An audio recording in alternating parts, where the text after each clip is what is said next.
빛을 향해 서 있는 자에게 그림자는 항상 뒤에 있고 빛을 등지고 서 있는 자에게 그림자는 항상 앞에 있다. 행복소망입니다. 톨스토이의 유명한 소설이 있죠. 안나 카레니나라고 영화로도 상영이 됐는데요.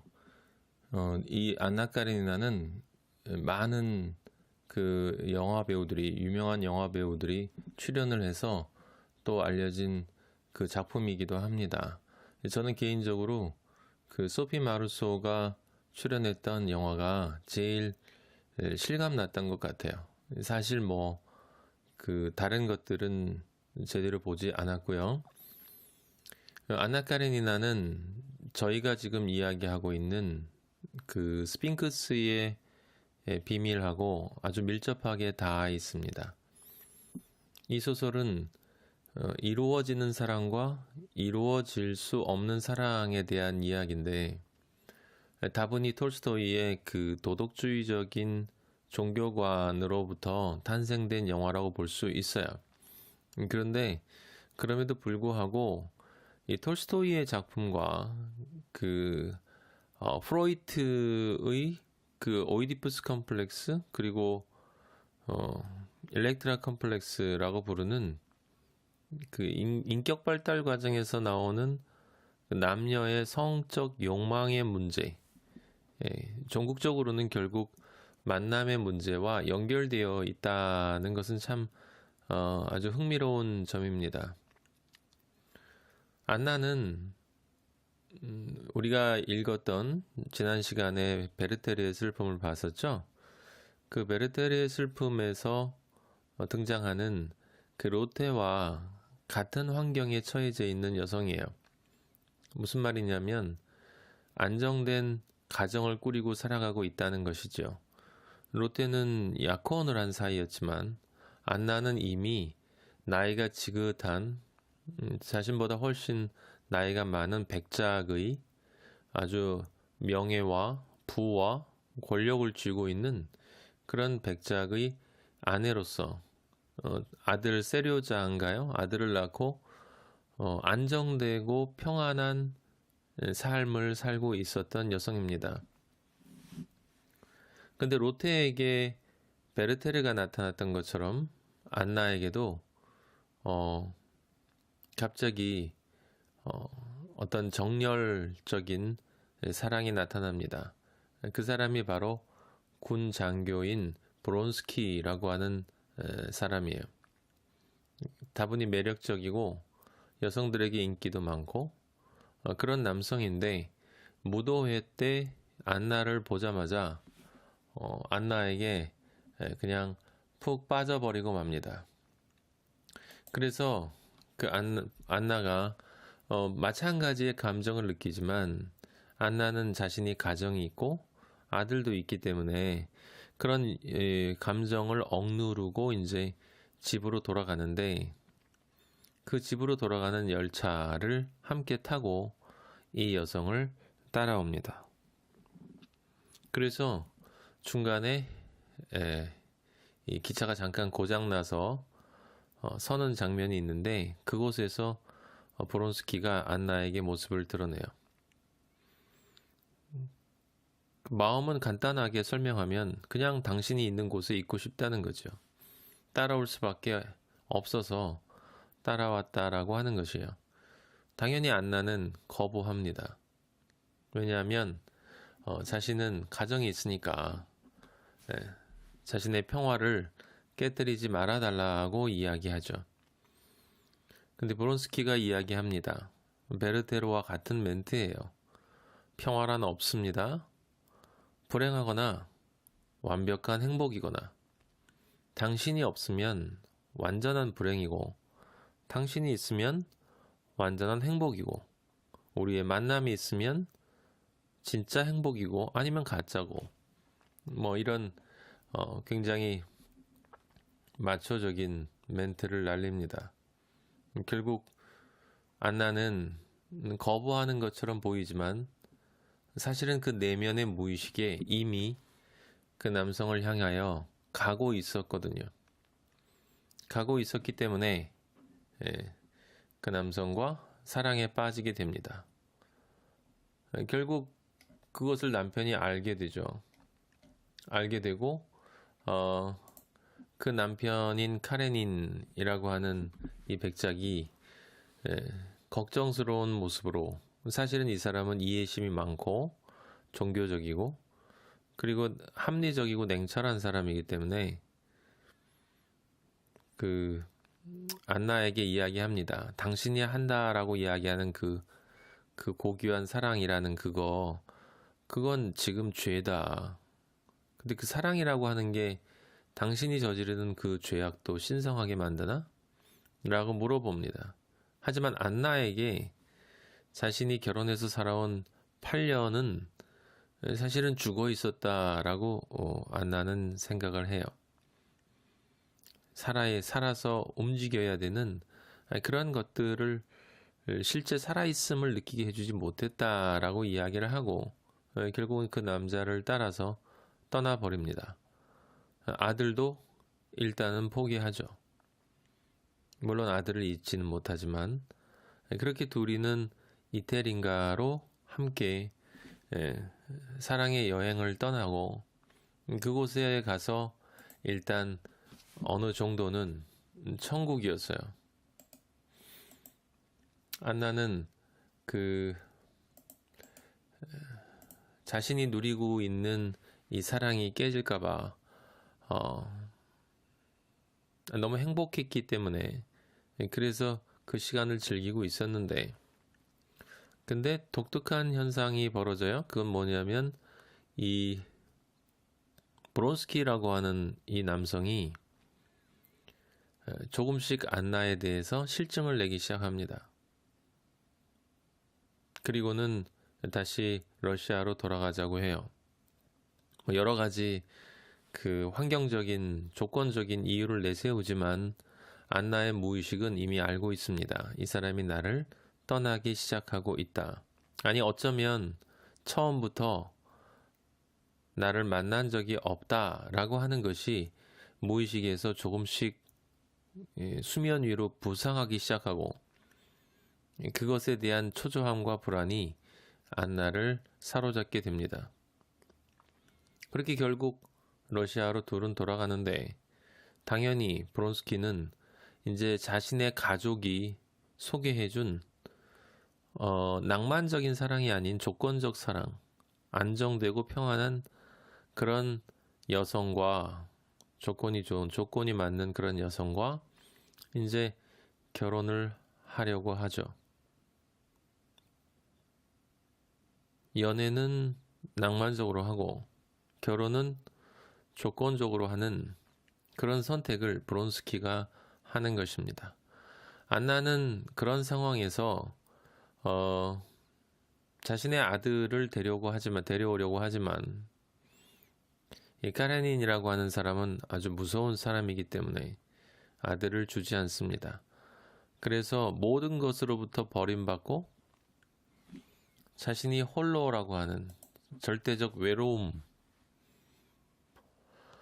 그 속에서 그 안나는 결국 중간에 복선으로 등장했던 철길 사고와 똑같이 자신의 몸을 철길로 던집니다.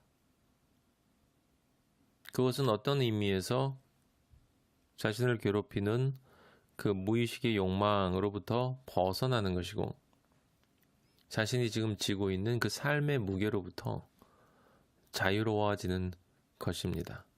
그녀는 그 순간에 자신을 벌주는 것인데 하지만 그 벌을 통해서 또한 자신에게 그렇게 고통을 주는 그 브론스키라고 하는 또는 그 카레닌 그런 사람에 대한 복수일 수도 있겠죠. 결국 나중에 브론스키는 안나가 자살한 후에 죽을 수밖에 없는 전장으로 떠나고 맙니다. 양심의 가책을 느꼈는지. 클림트의 그 그림이 떠오르는 장면이에요. 사랑인 줄 알았지만 사실은 욕망이고 욕망의 끝은 죽음이다 라고 하는 것이죠. 근데 우리가 클림트 이야기할 때 그게 왜 죽음인가 라고 하는 것을 생각하지 못했어요. 프로이트는 오이디푸스와 스핑크스의 이야기를 통해서 결국 서로가 원하는 것이 다르다라고 하는 것을, 그리고 근본적으로 사실은 만나고 싶어 하지 않는다라고 하는 것을 통해서, 참 아이러니한 이야기이지 않습니까? 누구나 누군가를 만나고 싶어 하는데 사실은 누구도 어떤 누구를 만나고 싶어 하지 않는다라고 하는 말은 좀 이상하게 들리지만 결과론적으로 보면 그렇게 또 이상한 것도 아니라고 하는 것이죠.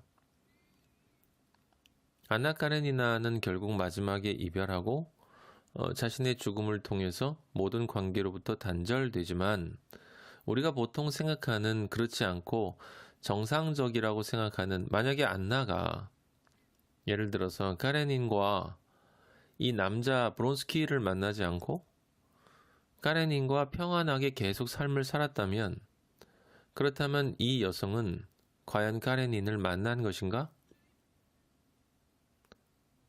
또 조금 더 소급해 생각하면, 그렇다면 안나는 살아있는 것인가? 자신의 평안한 삶 속에서 진정 살아있는 것인가? 라는 질문을 또 던질 수가 있는 것입니다. 브론스키도 마찬가지고요. 카레닌도 마찬가지입니다.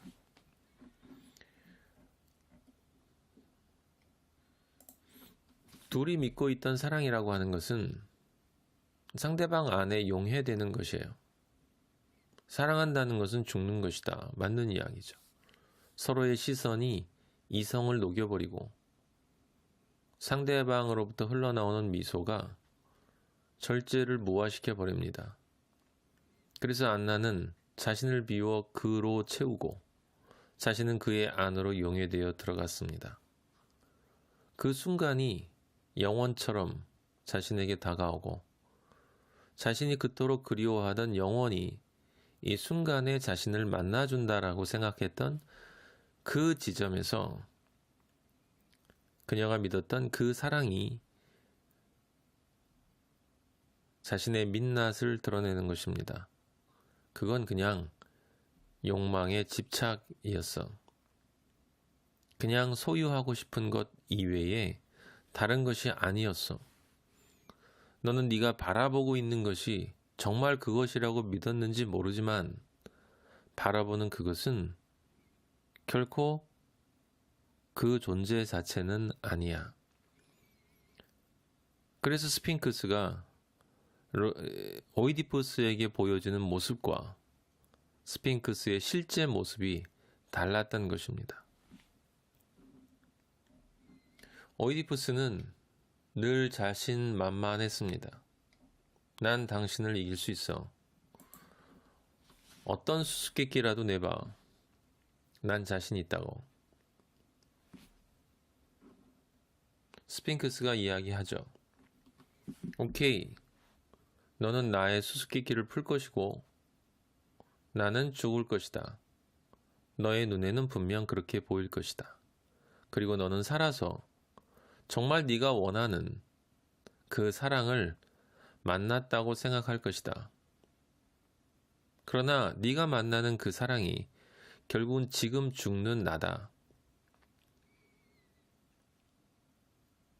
그 끝이 죽음이다. 너는 결코 나를 이길 수 없다.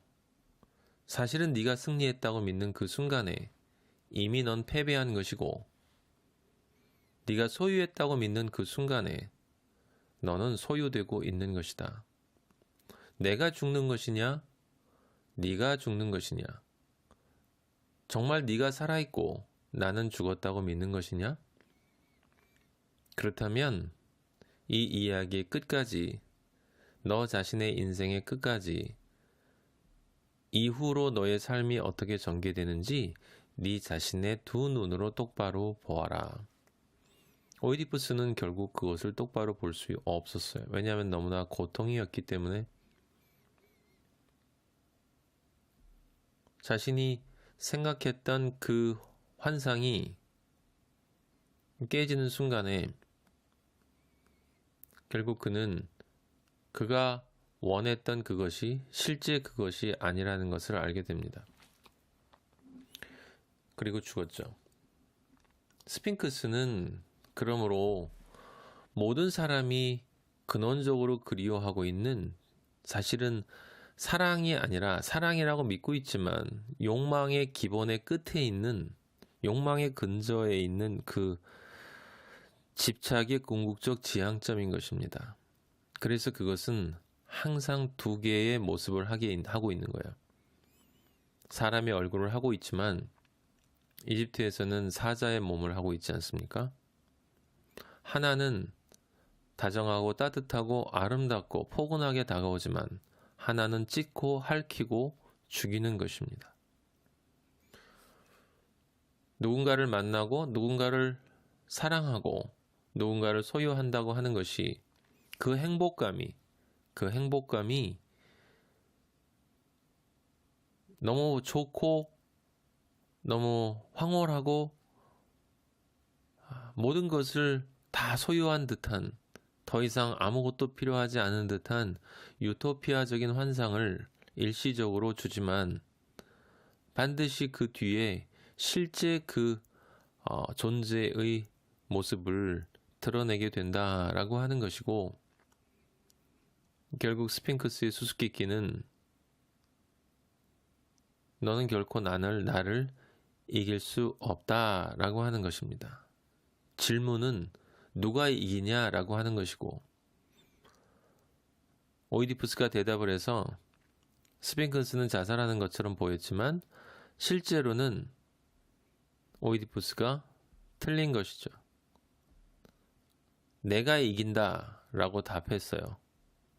하지만 정답은 스핑크스가 이긴다 였습니다. 왜요? 사람은 계속 바뀌어도 스핑크스라고 부르는 모든 인간이 끊임없이 태어나고 또 태어나고 또 태어나고, 그렇게 사람들은 계속 태어나고 새로운 만남이 있고 새로운 관계가 있는 것처럼 오늘도 수많은 사람들이 서로 처음 만나 시선을 교환하고 상대방에 대한 호감을 갖고 뭔가 있을 것 같은 환상 속에서 만나고 있지만, 그 모든 스핑크스들이 결국은 그것이 아니라는 것을 드러내는 것이고, 그 욕망의 집착 속에 스핑크스는 언제나 인간과 함께 있고, 결국은 자신이 그렇게 죽는 모습을 통해서 우리가 살아있지만 결국 그 만남이 아닌 만남 속에서 죽음과도 같은 그런 존재로 남을 수밖에 없다라고 하는 진실을 드러내고 있는 것입니다.